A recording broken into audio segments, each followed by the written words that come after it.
Magandang araw pong muli sa inyo lahat, mga minamahal po namin mga kaibigan. Tayo po ay dumating na naman sa ating programang Oras ng Pag-aaral. Ako pong mula inyong lingkod, Pastor Ben Casimiro. Sa pagpapatuloy po ng ating pag-aaral, ay muli natin makasama si Pastor Liama. Welcome, Pastor.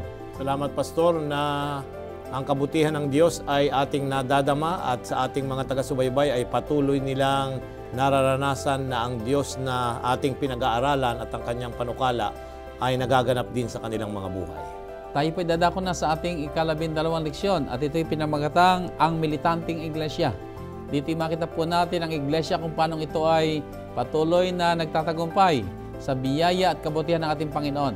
Ang ating pag-aaral sa leksyon ito ay tumutukoy din sa mga sinulat ni San Juan ng may kinalaman sa 7 iglesia na kung saan sa pamamagitan ng iba't ibang mga iglesyang ito ay maipapakita ang ating katayuang spiritual sa harapan ng Panginoon at kung paano hinihimok niya na tayo pong lahat ay magtagumpay sa kanyang biyaya. Pero bago tayo magpatuloy, tayo muna po'y dumako sa ating panalangin. Papangunahan tayong muli ni Pastor Lioma. Tayo po ay manalangin. Mapagmahal naming Diyos na nasa mga langit, Ikaw na may panukala na ang tao ay maging sakdal at tamasahin ang inyong pagpapala. Ikaw na nagbigay ng inyong anak upang ang aming pagiging makasalanan ay magkaroon ng katubusan at magkaroon kami ng pag-asa na darating ang panahon na inyong ibabalik at isasauli ang dating kalalagayan ng tao.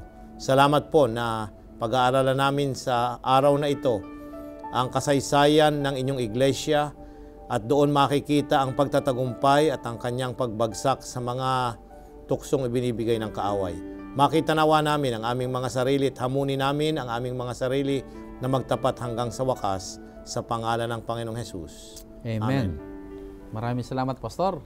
At ngayon po itong kaya natin ang ating pag-aaral na ito po ay makikita natin sa mga sinulat ni San Juan.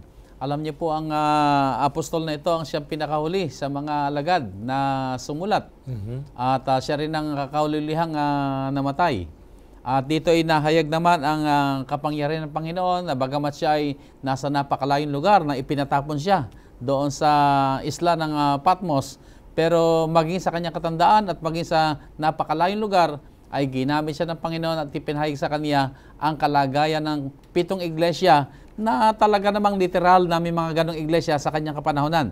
Pero pinili ng Panginoon ang 7 iglesia na nasa kanyang kapaligiran na magdadala sa atin ang kanyang mensahe at may paunawa sa atin ang kalagayan ng iglesia sa hanggang sa huling kapanahonan. Now, paano ba ipinalarawan dito makita po natin sa aklat ng Apokalipsis ang ating talatang sauluhin. Mabuti atin muna po itong tunghayan. Aklat ng Apokalipsis sa Kapitulo 3 sa talatang 20. Narito, ako'y nakatayo sa pintuan at tumutuktok. Kung ang sino man ay duminig ng aking tinig at magbukas ng pinto, ako'y papasok sa kanya at hahapong kasalo niya at siya'y kasalo ko. Pastor, so dito makita natin ang napakagandang mga pangungusap ng ating Panginoon. Ano bang diwa ng espiritu ng talatang ito? Ang talatang ito ay binanggit mismo ng ating Panginoon, Pastor, sa huling iglesia na natala dito sa aklat ng Apokalipsis. At ito yung kanyang pabalita sa kanila. Bahagi ito ng kanyang pabalita na siya, ang Panginoon, ay naroroon, tumutuktok. Nang ibig sabihin, kasama natin ang Panginoon at siya ay nananawagan na tayo ay tanggapin siya na maging bahagi ng ating mga buhay, kagaya ng mga iglesyang ito, yung mga tao ang tinutukoy dito, na sila ay manatili na makitahan kasama niya at kanilang tamasahin yung mga pagpapala na kanyang ipinangako sa kanila. So, Pastor, dito binabanggit sa ating pag-aral ngayon na meron ditong binabanggit na 7 mga iglesia. May binabanggit din dito sa ating pag-aaral sa Kapitulo 2 hanggang Kapitulo 3 na 7 mga kandileryo at 7 mga bituin. Ano bang ibig sabihin ng mga ito at anong kahulugan ng mga ito at ano ang kahalagaan nito sa ating pag-aaral at sa ating mga buhay? Basahin natin, Pastor, yung Apokalipsis Kapitulo 2 ay 1, ang talata ay 17. 1:17. At nang siya'y aking makita, ay nasubasubakong waring patay sa kanyang kanan. At ipinatong niya sa akin ang kanyang kanang kamay na sinasabi, huwag kang matakot, ako'y ang una at ang huli. Narito, Pastor, ang pangungusap na binanggit ng ating Panginoong Hesus na sa talatang, pansinin natin, ang talata ay masumpungan sa Kapitulo 1, ang talata ay kagaya ng inyong binanggit na narito yung karanasan ni Juan nang siya ay naroon sa isla ng Patmos. Matanda na siya rito. Siya yung kahuli-hulihang apostol na namatay at dahil sa kanyang pagsaksi sa Panginoon, ayaw ng emperador ng Roma na manatili siyang nasa kalagitnaan ng maraming mga tao. Alam natin na siya ay ipinatapon sa isang isla para walang makakita ng kanyang impluensya. Pero ibig sabihin, pinipigilan ang pangangaral ng Ebanghelyo. Na merong sinad sa kasaysayan na siya ay inihulog sa kumukulong mantika. Pero nabuhay pa rin siya. Ang pinakahuli na lamang na ginawa ng emperador ay para mapigilan siya, ay pinatapon doon sa malayong isla na yun yung Patmos na tinatawag. Pero sa lugar na ito, ang Panginoon naman ay patuloy pa rin ginamit siya. Kaya nga, ang tanong mo ay, ano yung 7 kandileryo at ano yung 7 bituin? Ang 7 kandileryo, Pastor, ito yung 7 iglesia. At yung 7 bituin, ito yung 7 anghel na nag-aalaga dito sa iglesyang ito. Nang ibig sabihin, ang ating Panginoong Hesus nasa kalagitnaan ng 7 iglesia. Ano ang tanong mo kanina, anong kahalagahan nito? Ang Panginoong Hesus kasama ng iglesyang mga ito. Now, binanggit mo kanina sa pasimula na ang tayo nating mga Adventista, ang mga iglesyang ito, na nais mo kong iyong basahin, Pastor, talatang 11, Kapitulo 1. Ano yung mga yon? At hanggang Kapitulo 12. Na nagsasabi, ang iyong nakikita ay isulat mo sa isang aklat at iyong ipadala sa 7 iglesia sa Epeso at sa Esmirna at sa Pergamo at sa Tiatira at sa Sardis at sa Philadelphia at sa Laodicea. 12. At ako'y lumingon upang makita ang tinig na nagsasalita sa akin. At nang ako'y lumingon ay nakita ko ang 7 kandilerong ginto. Ayan. Narito, Pastor, yung kumakatawan doon sa mga iglesia, ito yung 7 mga iglesia na itinayo ng mga alagad. Now, hindi lang po pipito, pero kagaya ng sinabi mo kanina, ito ang kinuha ng Panginoong Diyos na ipinakita kay Juan na sumisimbolo, kumakatawan sa magiging kasaysayan ng iglesia mula sa pagkatatag nito ng panahon ng ating Panginoong Hesus hanggang sa kanyang muling pagbalik. Yan. So, merong interpretation. So, merong literal na mga iglesia na nakatayo doon sa highway. Kaya ito ang pinili. Kung pag-aaralan nating mabuti ito, mula doon sa Patmos na kinalalagyan ni Juan, pag siya'y pumunta na doon sa mainland at babaybayin niya yung highway ng Roman Empire, ang direksyon ito ay una, ang dadaanan niya ay Pergamos, pupunta sa Smyrna, pupunta sa Pergamo, Tiatira, Sardis, Philadelphia at Laodicea. Ito yung pinakahuling iglesia, doon na kanyang padadalan. Kaya ito yung pagkakasunod. It's a geographical location na meron itong kahalagahan doon sa paglalakbay nila sa pagdadala ng pabalita ng kaligtasan. Pero kagaya na nabanggit kanina, hindi lamang 7 yung mga iglesia ngayon. Marami mga iglesia. Kasi kagaya dito pero sa banal pinili lamang yung 7 upang maglarawan ng kalagayan ng iglesia mula sa pagkatatag ng Kristyanismo hanggang sa muling pagbalik ng ating Panginoong Hesus. So pabaybayin natin 7. Kasi pag sinabing 7 sa banal na kasulatan, Pastor, alam natin, tayong mga Adventista, ay maliwanag ito na pag ginamit sa hula yung 7, ang ibig sabihin nito ay completeness and perfection. Yung kasakdalan at kompletong pagre-represent sa kasaysayan ng mga tinubos at ang kasaysayan ng pagtubos sa mga iglesia ng Diyos. Pastor, dito sa ating pag-aaral na ito, natutunghayan natin yung 7 mga iglesia dito sa aklat ng Apokalipsis, Kapitulo 2 at Kapitulo 3, mapapansin po natin na bawat iglesia ay iba-ibang larawan na inianyo o pinapakita sa atin. Iba-ibang larawan ang kanya pinapakita sa iba't ibang mga iglesia. Now, anong kahulugan ng mga ito? Now, ang ibig sabihin, kung ano yung role na ginagampanan ng ating Panginoong Hesus sa kanilang iglesia. So, makikita natin na sa bawat iglesia, iba yung pagpapahayag kung sino si Jesus sa bawat iglesia. Nang ibig sabihin, tinutugunan yung katatayuan, yung pangangailangan noong role na binabanggit dito sa mga iglesyang ito. So, Pastor, dito ngayon sa unang iglesia, ang iglesia ng Efeso. Ayan. Anong larawan ang pinakita ng Panginoon dito? Ayan, siguro ay ating baybayin, Pastor. Ating basahin ang Kapitulo 2, ang talata ay 1 hanggang 7. Sa anghel ng iglesia sa Efeso ay isulat mo, ang mga bagay nito ay sinasabi ng may hawak ng 7 bituin sa kanyang kanang kamay, na yaong lumalakad sa gitna ng 7 kandilerong ginto. Nalalaman ko ang iyong mga gawa at ang iyong pagpapagal at pagtitiis at hindi mo matiis ang masasamang tao at sinubok mo ang mga nagpapanggap na apostol at sila hindi gayon at nasumpungan mo silang pawang bulaan. At may pagtitiis ka at nagbata ka dahil sa aking pangalan at hindi ka napagod. Ngunit mayroon akong laban sa iyo na iyong iniwan ang iyong unang pag-ibig. Kaya't alalahanin mo kung saan ka nahulog at magsisika at gawin mo ang iyong mga unang gawa, o kung hindi ay paririyan ako sa iyo at aalisin ko ang iyong kandilero sa kaniyang kinalalagyan maliban na magsisika.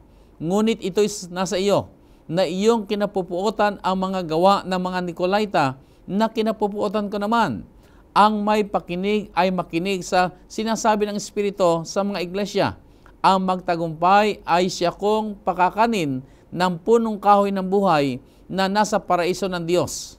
Narito, Pastor, ang sulat na binigay ng Diyos, ibinigay kay Propeta Juan na ipapadala sa kanyang iglesia. Ang unang pangalan ay Efeso. Now, yung pangalan pa lang ng iglesia ay desirable. Ang ibig sabihin ay kanais-nais na iglesia.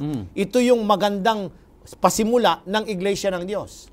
Ibig sabihin nito, Pastor, ay kung attend tayo sa literal na iglesyang yan, ay mararamdaman mo kagad na gustong-gusto mo, kanais-nais, na nagaganya kang sana'y maging miyembro ka na ng iglesyang ito. Ito yung kumakatawan, Pastor, kagaya ng sinabi natin na ang iglesyang ito kumakatawan doon sa panahon na kasama naroon pa ang mga alagad. So ito yung tinatawag na Apostolic Church. Ito yung iglesia mula nung itatag ni Jesus nung 27 ng AD, Anno Domini, hanggang sa bago mamatay si Juan, hanggang approximately 100 AD. Ito yung apostolic na time. Na, anong sabi doon sa talatang 2, Pastor? Ulitin mo at napakaganda nung pabalita sa kanila. May commendation dito eh. Ayan. Sa talatang 2. Nalalaman ko ang iyong mga gawa at ang iyong pagpapagal at pagtitiis at hindi mo matiis ang masasamang tao at sinubok mo ang mga nagpapanggap na apostol at sila hindi gayon at nasumpungan mo silang pawang bulaan. 3. At may pagtitiis ka at nagbata ka dahil sa aking pangalan at hindi ka napagod. So maganda yung ano ito. Ito yung pure na iglesia. Ayaw nila ng maling aral. Ayaw nila ng mga nagtuturo ng mali. Sinisiyasat nila. Kunyari, may nangaral sa kanila, ay magandang leksyon ito na hindi basta mayroong bisita, patatayuin na lang pastor sa mga iglesia. Hindi, sa kanila ay sinusubok nila kung tama yung sinasabi noong nagsasalitang tao. At napapansin natin dito na sila ay mayroong pagtitiis kasi pinag-uusig din sila ng mga panahong yaon. Subalit, mayroong isang malaking babala o yung pagsaway na ginawa ang Diyos sa kanila. Ibig sabihin, Pastor, ito yung mga kadahilanan na sinasabi na ang iglesyang ito ay kanais-nais. Na siya ay kahali-halina sapagkat inilarawan ng Panginoon ang kanyang mga mabubuti mga gawa.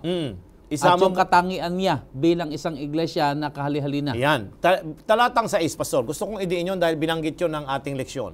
Ngunit ito'y nasa iyo, na iyong kinapupuotan ang mga gawa ng mga Nicolaita, na kinapupuotan ko naman. Sa mga nag-aaral ng banal na kasulatan, yung mga scholars, Pastor, ay sinasabi nila na itong Nicolaitan ay tagasunod ng isa sa mga diakono na unang pinili. Di ba mayroong si Nicolas na tumiwalay at nagturo ng ibang aral. Ayan. So mayroong grupo nung panahon nitong unang iglesyang ito, itong Apostolic Church, na may mga nagtuturo na ang pangalan ay mga Nicolaita na ang gawa ng katawan ay hindi nakakaapekto sa spiritual na kalalagayan ng tao. Ibig sabihin, Ayan. kahit ka mag-inom ng alak, kahit ka manigarilyo, Oo. kahit ka Mambabae, kahit anong gawin mo, ano man ang iyong gawin, ay hindi makakapte yun sa iyong Oo. espiritu. Sapagkat iba yung ginagawa sa katawan, at iba naman yun sa espiritu. Sa Ibig sabihin espiritu. ay, kahit basta sumimba ka lang ng sumimba, yan ang pang-espiritu. Pero kung anong gawin ng iyong katawan, hiwalay naman during the yan. week ay At iba dito, yun. Pastor, makita natin nagtagumpay ang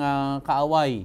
Dito sa tinatawag nating malaking tunggalian, sa samahan ng mga diakono. Na isang araw sa unang 7 hinirang ay si Nicolas, na sa bandang huli siya ay humiwalay at nagtayo siya ng sarili niyang grupo. At sila ngayon ang mga nagtuturo ng ibang aral.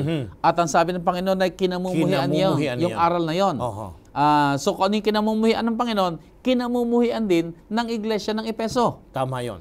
Hindi yung mga tao yung kinamumuhitan kundi yung mga gawa nila. Yung kanilang mga turo ang mali.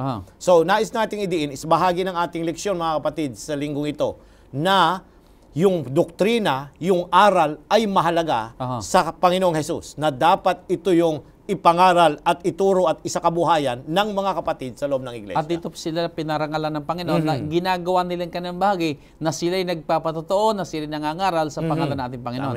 Kaya lang, Pastor, ay meron din binanggit dito na laban ang Panginoon sa iglesia ng Efeso. Talatang 4, Pastor. Yan. Ngunit mayroon akong laban sa iyo, na iyong iniwan ang iyong unang pag-ibig. Iniwan ang iyong unang Ibig sabihin, Pastor, ay pag-ibig. yung kanilang unang pag-ibig talaga nag-uumalab. Pero sa paglipas ng panahon ay nanlulupaypay, nanlalamig, at marahil ay naging makasalimutan. Ayan na. So, hindi ba, naging karanasan din ng karamihan ito Pastor? Sa unang pananampalataya, unang pagkaatanggap, napakainit. Hala, napakaagang dumalo. Pag may mga pangangaral, hala, naroon sumusuporta. Pero sa paglipas ng mga panahon, naroon pa rin. Alam pa rin nila yung katotohanan. Nangingilin pa rin, minamahal pa rin ang mga katotohanan ito. Subalit, ano na ang nangyari? Nagkaroon ng pag-die out. Yung parang panghihina, nanlalamig, na hindi nila na ito napapansin, pero ang Diyos napansin niya ito sa mga dito sa iglesyang ito ng Efeso. Ibig sabihin, iniwanan ng unang pag-ibig at yun ay yung pag-ibig sa ating Panginoon. Na ang tinutukoy dito yung tinalikuran niya ang gawing pangunahin ng Diyos. At marahil sa paglipas ng panahon, ang pangunahin na lang niya ngayon ay yung gawain, trabaho, o pamilya. Or hindi natin binabaliwala yon. Pero ang tinutukoy dito yung pag-iwan sa unang pag-ibig o yung pagbibigay ng prioridad sa mga bagay ng Diyos. Tama yun, Pastor. Kaya nga, ang Diyos, kanyang iniwan ang pananampalataya at ang katotohanan. So, tatlo ito, Pastor.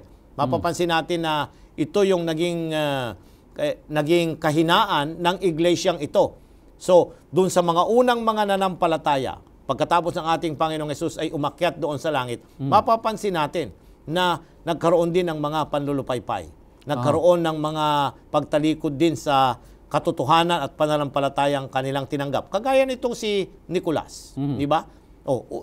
Umalis siya at nagturo ng ibang aral, hindi na yung dating malinis na aral na nanggaling sa Panginoon at ng mga alagad. Okay. Pastor, kagaya ng isang mahusay na manggagamot, ay kaniyang na-diagnose ang kalagayan ng iglesia. Na siya ay nagkaroon ng panlupaypay, panghihina. Ano ang prescription ngayon ng ating Panginoon? Ayan, ang sabi rito ay, Pastor, ay kung ating babasahin dito sa talatang 7. Ang may pakinig ay makinig sa sinasabi ng Espiritu sa mga iglesia. Ang magtagumpay ay siya kung pakakanin ng punong kahoy ng buhay na nasa paraiso ng Diyos. Ayan, so ang ibig sabihin ay magtagumpay ka. At paano siya magtatagumpay? Versikulo 5. Kaya't alalahanin mo kung saan ka nahulog at magsisika at gawin mo ang iyong mga unang gawa. O kung hindi ay paririyan ako sa iyo at aalisin ko ang iyong kandilero sa kaniyang kinalalagyan, maliban na magsisika. Sa English, maganda yung mga terminology yung ginamit dito. Tatlo yung payo. Tatlong R. Remember, return, and repent.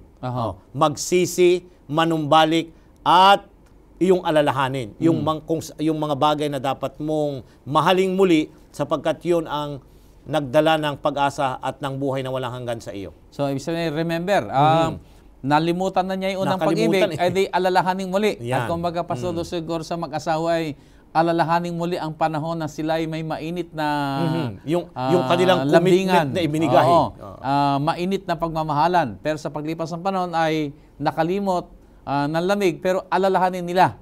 At pagkatapos ang wika nga rito ay magsisi. Magsisi, Ibig sabihin ay repent. pagsisihan yung mga nagpasimula ng mga pagkukulang na, o yan, yung nagkakalayo na, nagkakalamigan na, pagsisihan yung mga kadahilanan noon. At pagkatapos ang wika rito ay Return. Magbalik. manumbalik. Manumbalik. So, balikan ang mga dating ginagawa. Siguro ay dati niyang bibigay ng bulaklak, ay ngayon hindi na. Hindi na. Di babalikan yung dati. Ano yung mga dating ginagawa ay gawing muli. Redo, isang ardin yun, Pastor. Oo. Na gawing muli ang mga magagandang karanasan na nagpatingkad sa kanilang pagmamahalan. No, iugnay natin ito kasi yung sinasabi, Pastor, ay sa mga kapatid na matagal na sa pananampalataya. Kung minsan ay dumarating yung panlupaypay din. Na Napapagod dapat natin, ang sabi nila. napapagod na. Oo. Ayan. So, balikan natin yung mga bagay na tayo ay masigla noon. Siguro ay dati sinasabi natin na, naku, noon ay kiaga-aga kong dumalo. Ay ngayon ipahuli-huli na. Ay di balikan at gawing muli yung mga dating ginagawa. Tama yun. Balikan Siguro natin dati yun. nagbabasa ng Biblia. Pagkagising sa umaga, panalangin, basa ng Biblia. Pero Ay, hindi wala na na. ginagawa. O balikan yung mga dating ginagawa. Tama Alalahanin. Yung mga pagpunta sa mga pagpupulang at pagsuporta sa mga pangangaral, di ba? Nagdadalaw pag Sabado ng hapon sa kanilang mga kapitbahay at may sakit, ibalik nating muli itong mga ito, Pastor. Okay? So ito yung nangyari sa iglesyang ito. At narito na rin yung nakita nating payo na ibinigay ng Panginoon na kailangan gawin nila upang kung magkagayon ang init ng pananampalataya at yung pagiging hali-halina ng iglesia ay manumbalik. Okay, Pastor, dito sa pagpapatuloy natin. Ano naman ang mga papuri ang binanggit ng ating Panginoon sa iglesia ng Smyrna at sa iglesia ng Pergamo? Ayan, pansinin natin, Pastor. Basahin natin ang talatang 8 hanggang 11. Unahin natin yung Smyrna. At sa anghel ng iglesia sa Smyrna ay sulat mo, ang mga bagay nito ay sinasabi ng una at ng huli, na namatay at muling nabuhay. Nalalaman ko ang iyong kapighatian at ang iyong kadukhaan, datapwat ikaw ay mayaman. At ang pamumusong ng mga nagsasabing sila mga Hudyo at hindi sila gayon, kundi isang sinagoga ni Satanas. Huwag mong katakutan ang mga bagay na iyong malapit ng tiisin. Narito, malapit ng ilagay ng Diablo ang ilan sa inyo sa bilangguan upang kayo'y masubok at magkakaroon kayo ng kapighatiang 10 araw. Magtapat ka hanggang sa kamatayan at bibigyan kita ng putong ng buhay. 11. Ang may pakinig ay makinig sa sinasabi ng Espiritu sa mga iglesia. Ang magtagumpay ay hindi parurusahan ng ikalawang kamatayan. Ayan, Pastor, natapos na yung Apostolic Church, yung kumakatawan sa Efeso. Ang sumunod na iglesia ay Smyrna.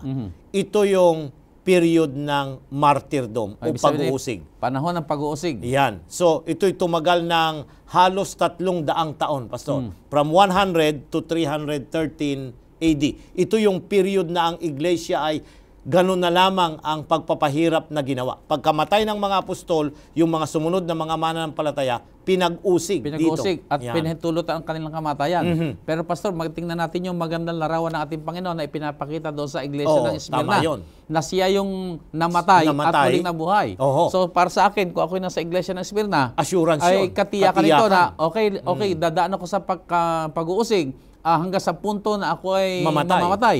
Pero ipinapakita naman ng Panginoon sa akin, siya namatay pero muling nabuhay. Ayan. At yun ay nagbibigay ng pag-asa na mayroong buhay na walang hanggan. Napakaganda nung talatang 10, Pastor.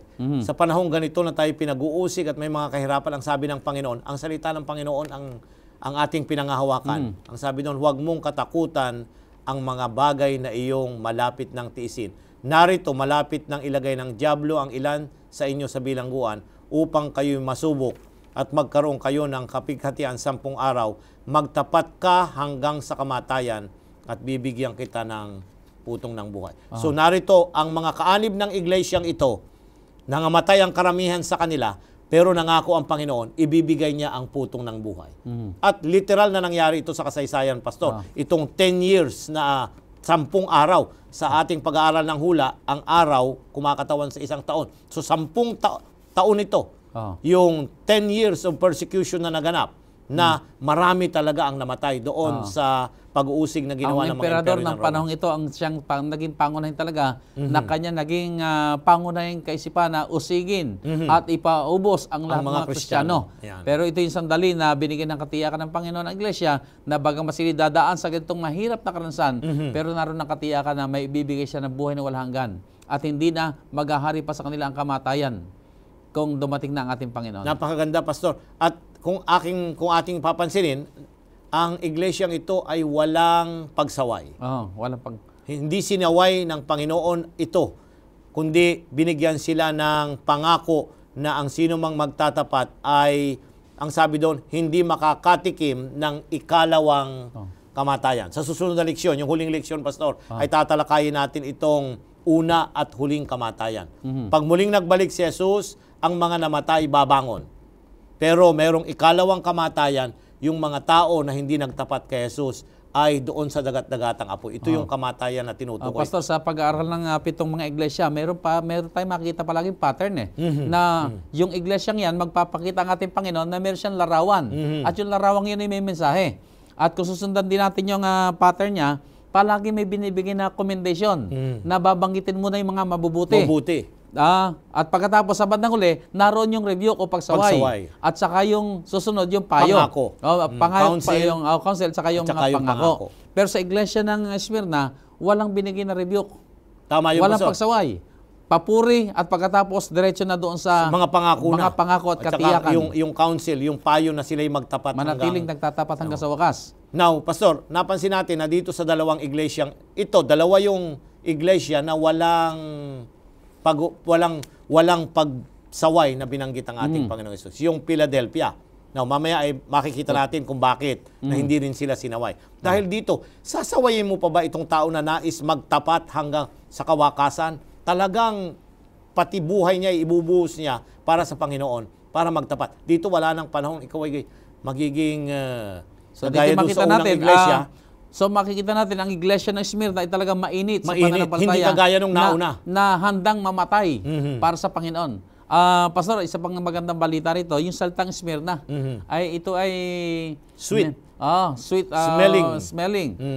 Kumbaga sa Mabangong panahon natin, habang mo dinitiktik, yan, ay lalong lumalabas yung bango. Yan. Ay sa kalagayan ng iglesia ng Smyrna, habang mo silang inuusig, ay lalo naman nakikita yung kanilang katapatan. Tama yun. Kaya lalo naman dumarami pa ang mga Kristiyano sa kabila naman yung mga pag-uusig. Ang kanilang mga sakripisyo at paghihirap, mabangong samyo sa Diyos at nakaka-impluwensya doon sa mga tao na nasa paligid nila. Bakit ang mga taong ito ay nagtatapat kahit na sila'y pinag-uusig at yan ay napakalaking hamon sa ating kapanahon na ngayon, Pastor, sapagkat kung minsan tayo, pagka inuusig na, ay nagwe-welcome na rin tayo at sumisigaw na rin sa kalsada na ipaglaban ang ating mga karapatan, maganda, pero nasaan yung ating pagiging Kristiyano rin?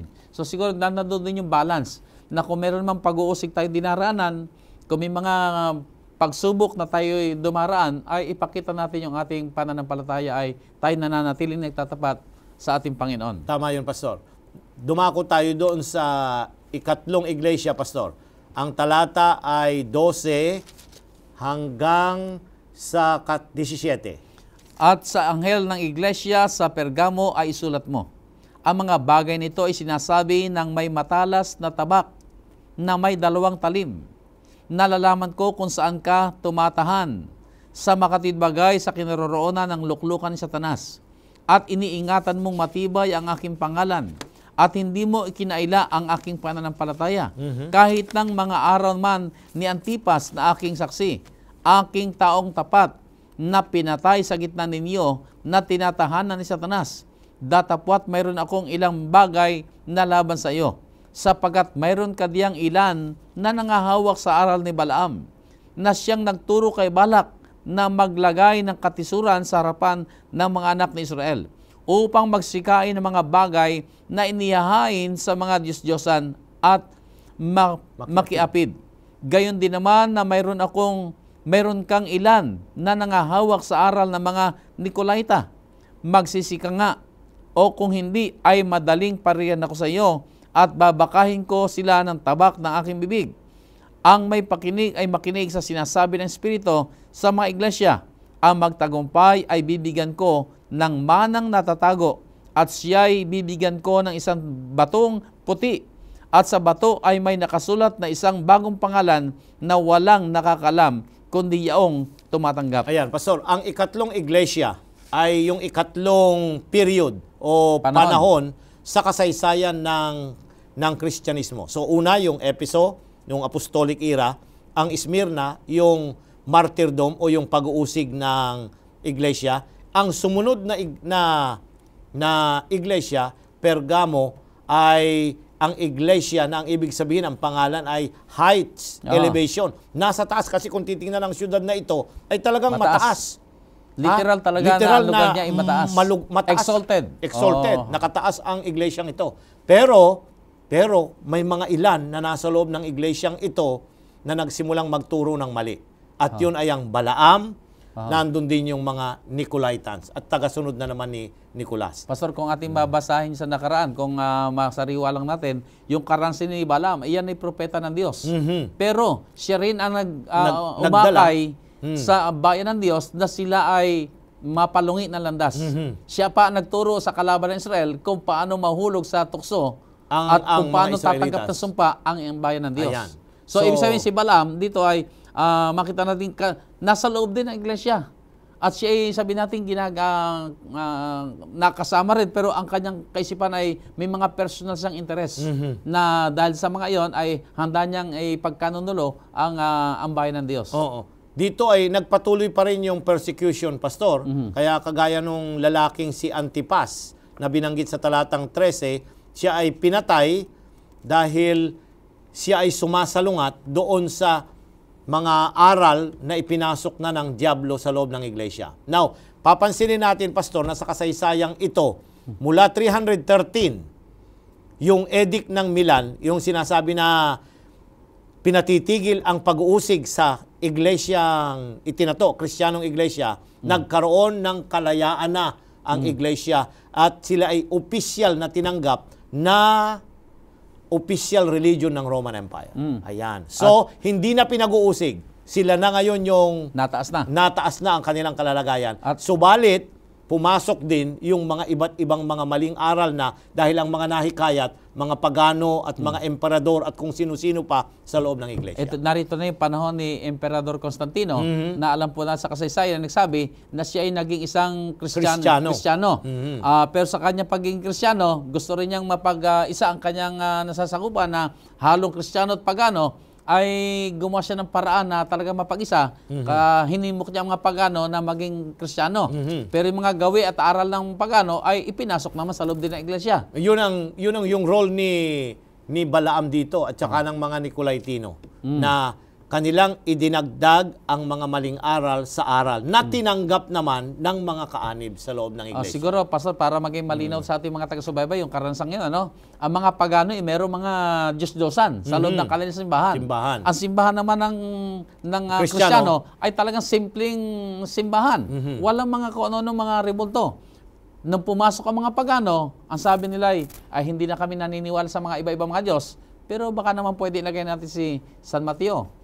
Si San Juan. Alagad. Yung mga alagad na. Ito ngayon yung mga pinaglalagay at dito ngayon nagpasimula na ang mga aral ay talagang sabi natin na nadudungi siya na sa pagpasok ng mga pagano na hindi naman talaga converted sa pagiging Kristiyano. Okay, so yung Diyos-Diyusan dyan na binanggit ay yun na. Kaya nga, ang sabi rito ay, ano ang pangako, Pastor? Ay ano yung kanyang payo? Talatang 16? Magsisi ka nga, o kung hindi, ay madaling paririyan ako sa iyo at babakahin ko sila ng tabak ng aking bibig. Ano yung tabak dito? Yung salita ng Diyos. Mali na yung kanilang aral dahil hindi na nila sinusunod ang aral ng banal na kasulatan. Kaya ang Kristo paririyan at kanyang itutuwid ang kanilang mga maling aral sa pamamagitan ng salita ng Diyos na siyang tabak ng banal na Espiritu. Ibig sabihin, Pastor, sa panahon ng iglesia ng mga alagad, yung iglesia ng Efeso, na ang kanilang aral ay dalisay na aral ng mga alagad, aral ng Panginoon, pero sa paglipas ng panahon, particular dito sa panahon ng Pergamo, ang aral ng Panginoon ay napapalitan. Yan. Na isa-isa tabi at pumapasok na ngayon ang aral ng Nakinig pagano. sila doon sa ibang mga aral ng mga kagaya ni Balaam, kagaya ni Nicolaitans at kung sino-sino So makita pa. natin dito ngayon ang pagbagsak Unti-unting. actually. Yan. Naitaas ang Kristyanismo Pero ang aral niya ay bumababa. Nahaluan, adulterated na yung kanilang aral. Kaya yung merong pakikiapid dito eh. Hindi literal ito na nakikiapid yung mga member at yung mga pastor at mga namumuno. Hindi eh. Kundi yung kanilang pakikiapid na pinaghalo na yung tama at maling aral ng Biblia. Dito natin nakita kung paano yung sa malaking tunggalian gumagawa ang kaaway kung paanong siya ay manalo. Sa paraan na tatanggapin ang katotohanan din pero meron lamang halo. At ito na nga yung halong mga aral ng mga pagano na nakapasok sa loob ng iglesia. At sa puntong yan ay masasabi nating nakakalamang o lumalamang ang kaaway sa malaking tunggalian. Kaya ang sabi sapagkat rito, ang Kristyanismo, bagamat siya itinaas, pero sa aral naman at sa moralidad ay siya naman ay pababa ng pababa. So, ang sabi niya, magsisi. Yung ibig sabihin ng magsisi, balikan. U-turn. Mag-U-turn ka. Bumalik ka dahil mali na yung iyong daang tinatahak. Ayan. Now, pumunta tayo doon sa ika-4 na iglesia. Talatang 18, Pastor. At sa anghel ng iglesia sa Tiatira ay isulat mo, ang mga bagay nito ay sinasabi ng anak ng Diyos, na may mga matang gaya ng ningas ng apoy, at ang kanyang mga paa ay gaya ng tansong binuli. Nalalaman ko ang iyong mga gawa, at ang iyong pag-ibig, at ang pananampalataya, at ministeryo, at pagtitiis, at ang iyong mga huling gawa ay higit kaysa mga una. Datapwat mayroon akong laban sa iyo, na pinahintulutan mo ang babaeng si Jezebel, na nagpapanggap na propetisa, at siya'y nagtuturo at tumihikayat sa aking mga lingkod upang makiapid, at kumain mga bagay na inihahain sa mga Diyos-Diyosan. At binigyan ko siya ng panahon upang makapagsisi, at siya'y ayaw magsisi sa kanyang pakikiapid. Narito, akin siyang iniraratay sa higaan, at ang mga nakikiapid sa kanya sa malaking kapigatian, maliban na kung sila'y magsipagsisi sa kanyang mga gawa. At papatayin ko ng salot ang kanyang mga anak, at malalaman ng lahat ng mga iglesia na ako'y yaong sumasaliksik ng mga pag-iisip at ng mga puso, at bibigyan ko ang bawat isa sa inyo ng ayon sa inyong mga gawa. Datapwat sinasabi ko sa inyo, sa mga iba na nasa Tiatira, sa lahat ng walang aral na ito, na hindi nakakaalam ng malalalim na bagay ni Satanas, gaya ng sinasabi nila, hindi na ako magpapasan sa inyo ng ibang pasan. Gayunmay ang nasa inyo'y panghawakan ninyong matibay hanggang sa ako'y pumarian. At ang magtagumpay at tumupad ng aking mga gawa hanggang sa katapusan ay bibigyan ko ng kapamahalaan sa mga bansa. At sila'y paghaharian niya sa pamamagitan ng panghampas ng bakal, gaya ng pagkadurog ng mga sisidlang lupa ng magpapalihok, gaya naman ng tinanggap ko sa aking ama, at sa kanya'y ibibigay ko ang tala sa umaga. Ayan, Pastor, ang ika-4 na iglesia ay ang iglesia ng Tiatira. Ito yung period pagkatapos ng Pergamo na sila ay napasukan na ng mga maling aral at nababaliwala na ang aral ng banal na kasulatan.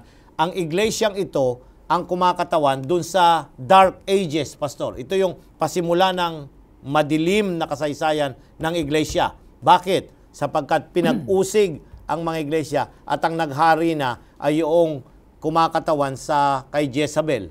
So ito yung tinatawag, Pastor, sa English na Dark Ages. Dark Ages. Na ang isang kaisipan din dito, Pastor, ay yung Biblia ay tinanikalaan. Yan, oo. Na ipinagbawal ang pagbasa ng Biblia. Tama. Kung minsan ay para bagang mahirap tanggapin, Pastor, na ang iglesia mismo ang siyang naging dahilan. magbabawal. Ang siyang susupil na ang Biblia o ang salita ng Panginoon ay malaman ng mga tao. Tama. Pero ito yung literal na naganap sa panahong ito. Hindi pwedeng ipangaral, hindi pwedeng pag-aralan. Sapagkat yun lamang mga nasa loob ng iglesia, yung mga nangunguno, yun lamang ang pwedeng magturo nito. At hindi lamang, Pastor, ipinagbawal, kundi ang masumpungan pa na may hawak Mayroong na Biblia, kang tinatagong ganyan. tinatagong Biblia, ay talagang ipapapatay. At may mga natalatay sa kasaysayan, Pastor, na talagang isang kahit buong bayan ay pinapatay kapag nalaman sila ay nagbabasa ng banal na kasulatan. Kaya nga, dito ay mapapansin natin na sinaway sila ng Diyos nang sabi nila ay kayo ay magsisi. sapagkat sapagkat pinahintulutan nila ang mga bagay na malalalim tungkol kay Satanas. So yung aral ni Satanas at yung kanyang kinatatayuan ay doon na mismo sa loob ng iglesia. Pinatuloy nila symbolically ang Satanas sa loob ng iglesyang ito, ang Thyatira. No, so ibig sabihin pinahintulot nila na sila yung ang mga aral ng kaaway ang maghari sa loob ng iglesia at isisentabi yung mga aral ng Panginoon. Pastor, sa aklat ng Daniel ay meron din tayong makita na hula na ito'y nagkaroon ng na ito yung hinulaan ni Propeta Daniel na ang katotohanan ay kanilang itatapon at ito'y kanilang yayapakan. At ito ang eksakto na ganap sa panahong ito na ang mga aral ng Panginoon ay kanilang ibinagsak at ibinangon ang mga aral ng tao. Para po sa ating mga tagapakinig at pastor, ay magbabanggit tayo ng ilang mga aral na dito sa panahong ito pumasok ang mga aral na iyon. Ang iba't ibang mga aral. Mga maling aral. Unang-una, yung pagbibinyag ng mga murang isip na mga bata. Yeah. Na hindi nakakapagpasya. So yung infant baptism, wala po yan sa banal na kasulatan. Pumasok sa ganitong kapanahunan. At yung paraan ng pagbibinyag, dati ay inilulubog, dito dahil mga bata naman, ay ano na lamang, winiwisi ka na lamang at binubuhusan na lamang. At ito yung naganap sa panahong ito ng 12th century AD na kung saan ito po'y tahasang nakatala doon sa kasaysayan na pinalitan ng simbahan ang paraan ng mga pagbibinyag. At ito na ngayong panahon na ang mga katotohanan ng Panginoon, ang mga salita ng Diyos ay isang tabi at ang ipinalit na ngayon ay mga aral ng tao na alam natin ang mga gawi na mga aral o mga practices ng mga pagano. At kasama na rito, Pastor, din yung pagbangon ng pangingili ng araw. Ng araw ng linggo. Araw ng linggo ay hindi ito ang original na araw ng pangilin. Kundi alam natin ito'y araw na pangilin ng mga pagano. Ito yung kanilang pagtigil sa kanilang paggawa, sa kanilang mga bukid, yung araw na yon. Pero ito yung panahon din na naitaas ang iglesia, itinaas din ang mga aral ng mga pagano. Kagaya ng nabanggit na nga natin. At marami pa mga aral ng Panginoon na pawang binaliwala at ang ipinasok na ay ang mga aral ng kagaya ng tao. dagdagan pa natin, yung aral na merong dagdag, hindi lamang langit at impyerno, kundi merong sa gitna nito. At yun na yung tinatawag na purgatorio. Pumasok ang aral na ito. At marami pa yung aral na ang kaluluwa ay hindi namamatay. Immortality. Ang lahat ng ito ay naganap na mga aral ito ay naganap sa tinatawag na Dark Ages. Okay. So na dito, kung saan Pastor, ang salita ng Panginoon kasi palibasa ay sinarahan, ay di ang tao ngayon ay nagkaroon ng mga pagkakataong magpasok na iba't ibang mga aral na taliwas sa sinasabi ng banal na kasulatan. So kumakatawan itong iglesyang ito dun sa period na yon ng kasaysayan ng Kristyanismo. Pero ang magandang balita rito, Pastor, ay hindi naman lahat ng mga miyembro dyan ay ganoon ang kanilang karanasan na sila bumigay. Ayan. Kundi meron pa rin mga tapat na nanatili tapat. na sila ay hanggang sa kamatay kanilang tiniis, mapanghawakan lamang ang salita ng ating Panginoon. Tama yun, Pastor. So, pagkatapos nitong iglesia ng Thyatira, Pastor, maganda rin yung kanyang pangalan Sweet Savor of Labor. Yung kanilang mga paggawa ay maganda naman yung kanilang mga pagpapagal. Yung mga pagpapagal ay yung mga tapat na mga kaanib gumagawa. Akala nila sumusunod sila sa tama, pero ang masama hindi na tama yung pinasutupad sa kanila. So ibig sabihin, Pastor, ay merong iglesia na napasok ng kaaway at ang mga aral ay pinagpapalitan, pero meron pa rin mga grupo na nananatiling nagtapat at na pinangahawakan ang salita ng Diyos at sila nakikipaglaban na ang katotohanan ay kanila pa rin panindigan. So napansin natin, kaya tawag na Dark Ages kasi yung purity at liwanag ng katotohanan sa unang iglesia ay unti-unting nawala. At ito na yung height na talagang tumalikod na sila sa aral ng Diyos.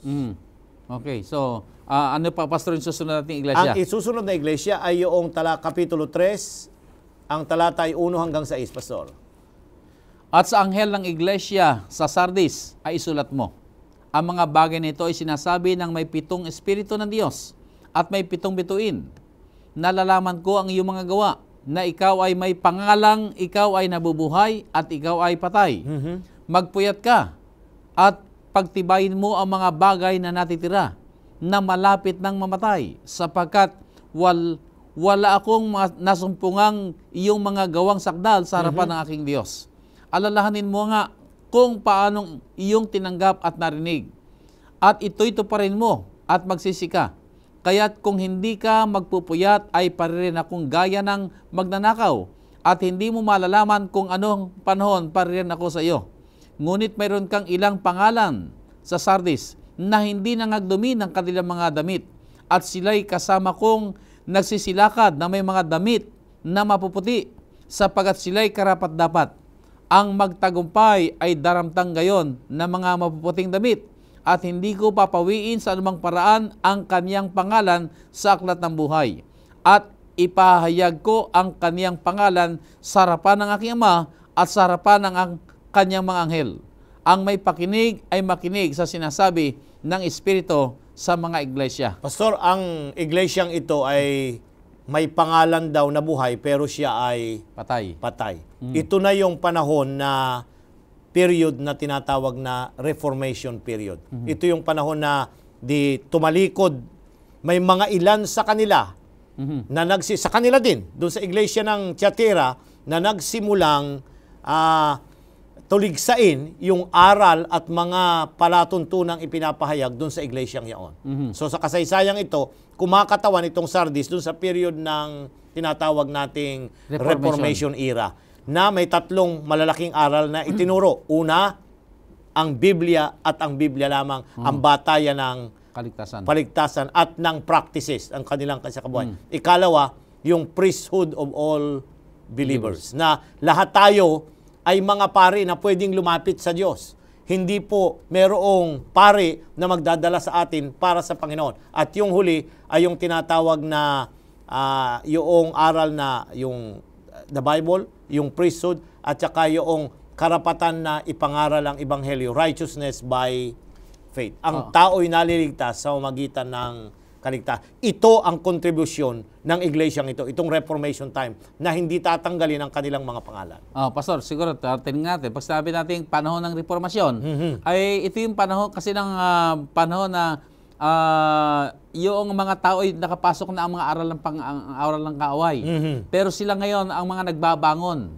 So makita natin dito, bumangon na rin ngayon yung sabihin na natin sina Martin Luther, yung mga kilala pa natin mga reformers, sila yung mga nagbabangon ng mga aral na talagang aral ng banal na kasulatan na nung madilim na kapanahonan ay mga pawang pinagtatatabi, pinagtatapon at binaliwala. Pero itong mga reformers nito, sila yung mga nagbabangon ng mga iba't ibang mga katotohanang dinadala. Kagaya ng iyong binanggit kanina, Pastor, sa bawat iglesia na may mga pagtalikod, may mga taong nagtatapat na nanghahawak sa aral ng banal na kasulatan at sa pananampalatayang nagliligtas. Ito'y hindi nawala yung ningas. Sa bawat kapanahunan, Pastor, sa mga iglesyang ito, may tao ang Diyos na kanyang bibigyan ng gantimpala sa kanyang muling pagbabalik. So, ibig sabihin, Pastor, magmula sa panahon ng mga alagad, ay nagpatuloy yan, bagamat may mga tumatalikod. May tumalikod, pero may mga natiling nagtatapat. At sa paglipas ng bawat panahon, maging sa panahon ng kadiliman, ay meron pa rin mga tapat na nagtatapat ang Panginoon, na pinangahawakan ng salita ng Diyos at nagpatuloy pa hanggang sa panahon nga nito ng mga reformers na ang katotohanan ay kanilang pinangahawakan. Okay. Meron pang dalawang iglesia, Pastor. Ang Philadelphia, maganda yung pangalang Philadelphia ay brotherly love. No, yung pangalan pa lamang ay nagpapakita na sila ay bumalik na doon sa pagmamahalan na kagaya ng unang iglesia. Pakibasa, Pastor, 7 hanggang ang talata ay 13. At sa anghel ng iglesia sa Philadelphia ay isulat mo, ang mga bagay nito ay sinasabi ng banal, niyaong totoo, niyaong may susi ni David, niyaong nagbubukas at di mailalapat ng sinuman, at naglalapat at di maibubukas ng sinuman. Nalalaman ko ang iyong mga gawa. Narito iniligay ko sa harapan mo ang isang pintuang bukas na di mailalapat ng sinuman, na ikaw ay may kaunting kapangyarihan at tinupad mo ang aking salita at hindi mo kinaila ang aking pangalan. Narito, ibinibigay ko sa sinagoga ni Satanas ang mga nagsasabing sila'y mga Hudyo at sila hindi, kundi nangagbubulaan. Narito sila'y aking paparianin at pasasambahin sa harap ng iyong mga paa at nang maalamang ikaw ay aking inibig.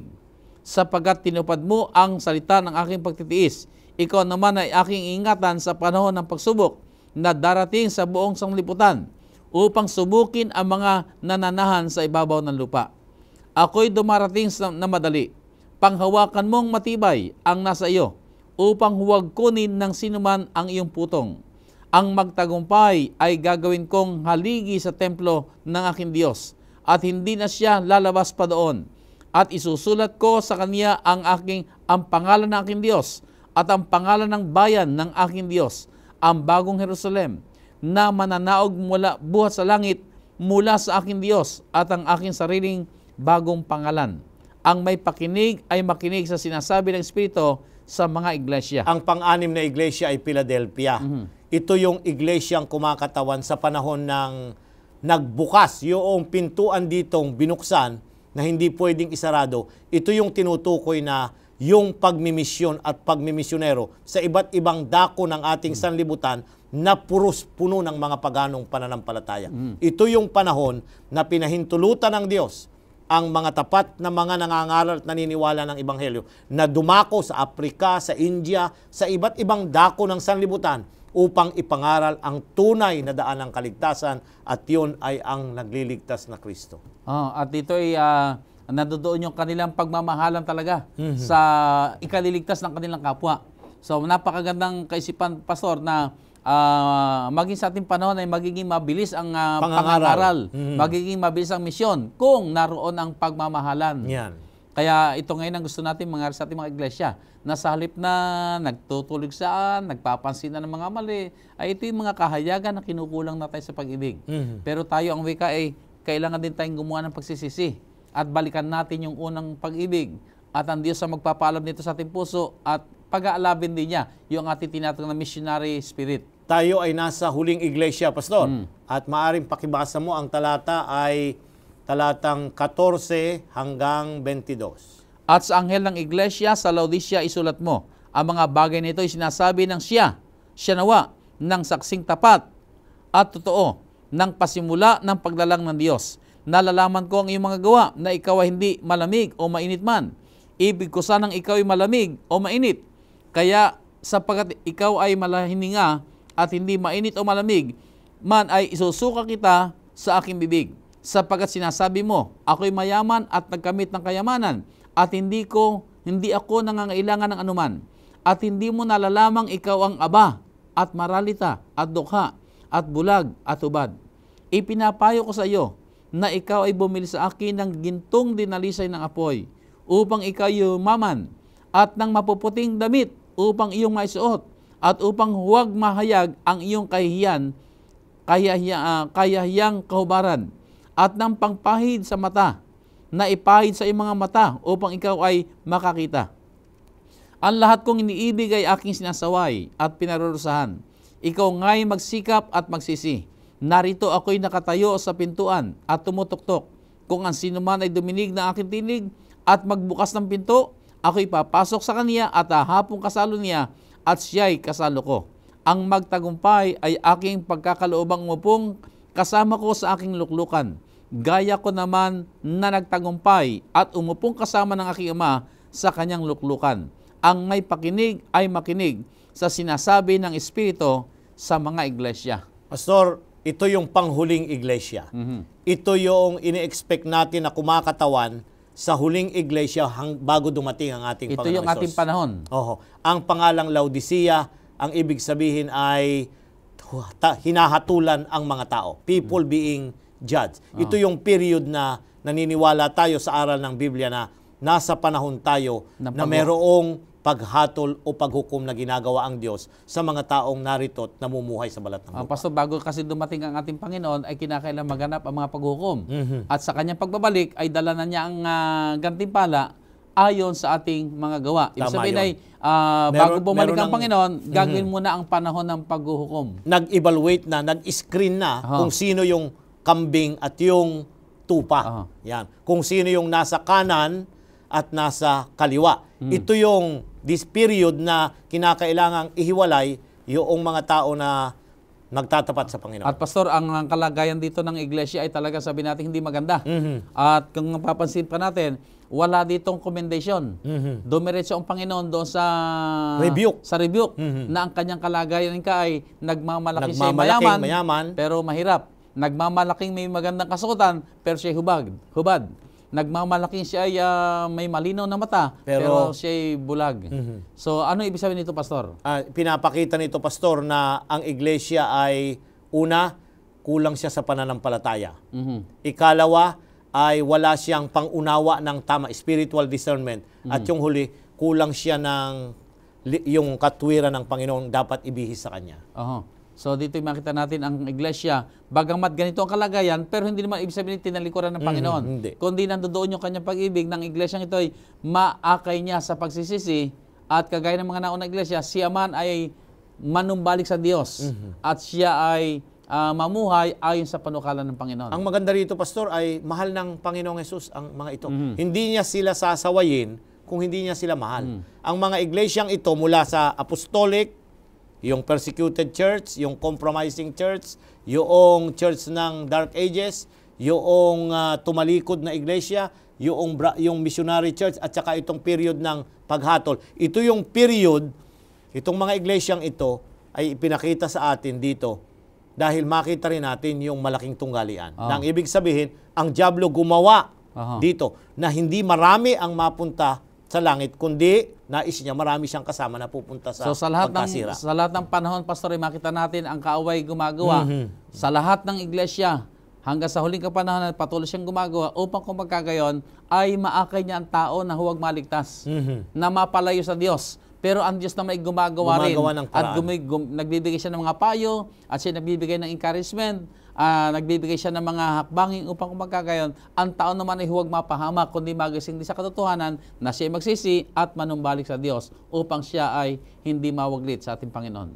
Pastor, ang iyong huling panawagan o panyaya sa ating mga kapatiran? Ang aming pong panyaya ay napakabuti ng pabalita. Ang Diyos ay may mga tapat na lalaki at babae sa bawat panahon sa kasaysayan ng iglesia. Sana mapabilang tayo na nagtatapat, lalong-lalo na dito sa huling bahagi.